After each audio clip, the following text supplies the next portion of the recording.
राम मंदिर का उद्घाटन 22 जनवरी को होगा।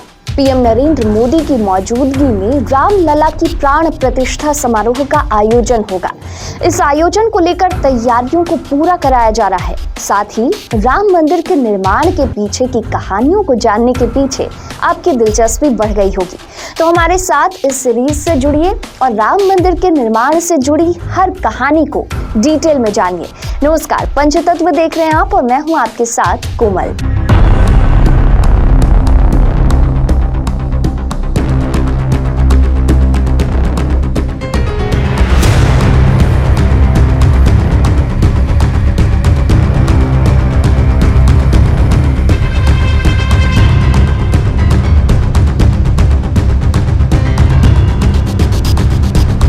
राम मंदिर से जुड़ी एक कहानी कोठारी बंधुओं की है। 33 साल पहले अयोध्या की सड़कों पर कार सेवा करने आए 2 युवाओं की मौत ने देश में राम भक्तों को झकझोर कर रख दिया था। अयोध्या की चकाचक होती सड़कें और आकार लेते भव्य मंदिर के पीछे जाने कितने ही कार सेवकों का बलिदान रहा है।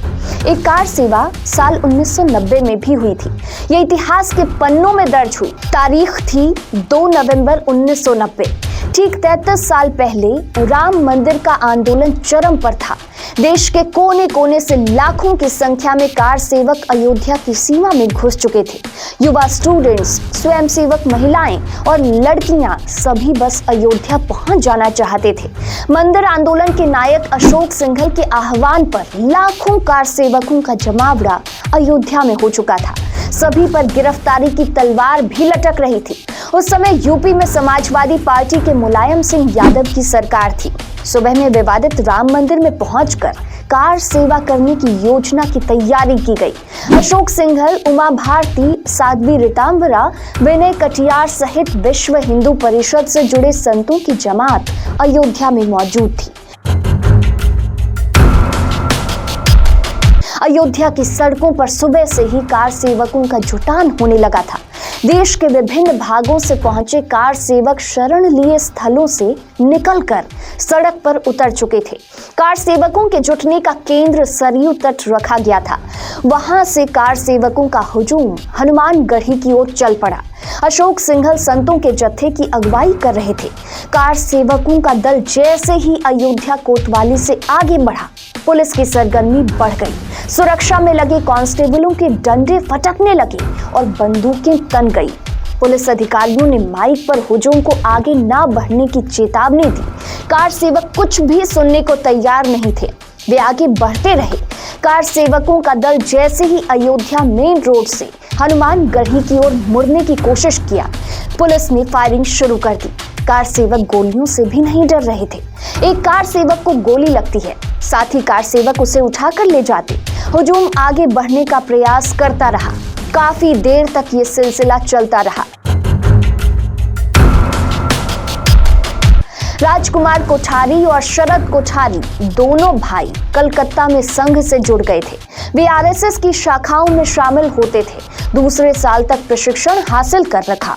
वे दिगंबर अखाड़ा की तरफ निकल रहे कार सेवकों के हुजूम में शामिल थे। कार सेवक निहत्थे थे, लेकिन पुलिस लगातार गोलियां चला रही थी। कोठारी बंधुओं को पुलिस की गोली लग गई। सड़क पर उनकी मौत हो गई। राम मंदिर का आंदोलन तब दिगंबर अखाड़ा, मणिराम छावनी और कार सेवकपुरम से हो रहा था। 30 अक्टूबर 1990 की घटना 2 नवंबर को भी दोहराई गई। हालांकि इस दिन कार सेवकों ने मुलायम सरकार को जवाब दे दिया था। वे विवादित ढांचे तक पहुंचकर तोड़ फोड़ करने में कामयाब हो गए थे। लेकिन कार सेवा के क्रम में 2 युवा कार सेवकों की शहादत को राम मंदिर आंदोलन के इतिहास में आज भी याद किया जाता है। मुलायम सरकार ने दावा किया था कि विवादित ढांचे पर परिंदा भी पर नहीं मार सकता। इसके लिए पुलिस प्रशासन को कड़े निर्देश जारी किए गए थे। गोलियां चलाने की पूरी छूट थी। इसके बाद भी कार सेवा हुई।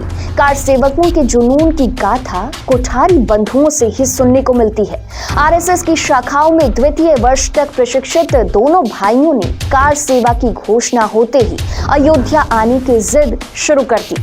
बाद में उनके पिता हीरालाल कोठारी ने दोनों को जाने की अनुमति दे दी। 1990 के दिसंबर महीने में उनकी बहन की शादी होने वाली थी, लेकिन अक्टूबर-नवंबर में होने वाली कार सेवा में दोनों भाइयों ने शामिल होने का फैसला किया। बहन को शादी में आने का वादा कर दोनों भाई निकल गए। वाराणसी पहुंचने पर उन्हें पता चला कि अयोध्या के लिए ट्रेन सेवा बंद कर दी गई है, रास्ते भी बंद हैं। दोनों ने टैक्सी ली और आजमगढ़ पहुंच गए। वहां से उन्होंने अयोध्या जाने का फैसला लिया।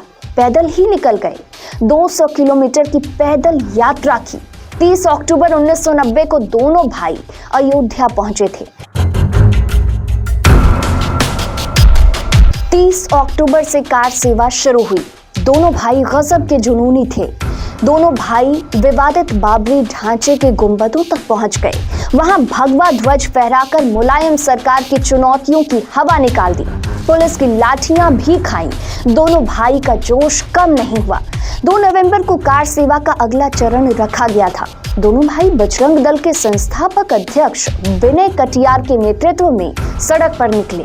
पुलिस ने इस दौरान फायरिंग शुरू कर दी। दोनों भाई एक मकान के पीछे छुप गए। दावा किया जाता है कि एक पुलिस अधिकारी ने शरद कोठारी को घर से पकड़ लिया। सड़क पर खड़ा कर उन्हें गोली मार दी गई। बड़े भाई राजकुमार कोठारी शरद को बचाने के लिए दौड़े, उन्हें भी गोली मार दी गई। 4 नवंबर 1990 को दोनों भाइयों का सरयू तट पर अंतिम संस्कार किया गया। इस दौरान कार सेवकों की भारी भीड़ सरयू तट पर उमड़ी। सरकार के खिलाफ नारे लगे। कोठारी बंधु बहन पूर्णिमा की शादी में नहीं पहुंच पाए। मंदिर आंदोलन के इतिहास में उनका नाम दर्ज हो गया। आगे के एपिसोड के लिए पंचतत्व को सब्सक्राइब कर लें। नमस्कार।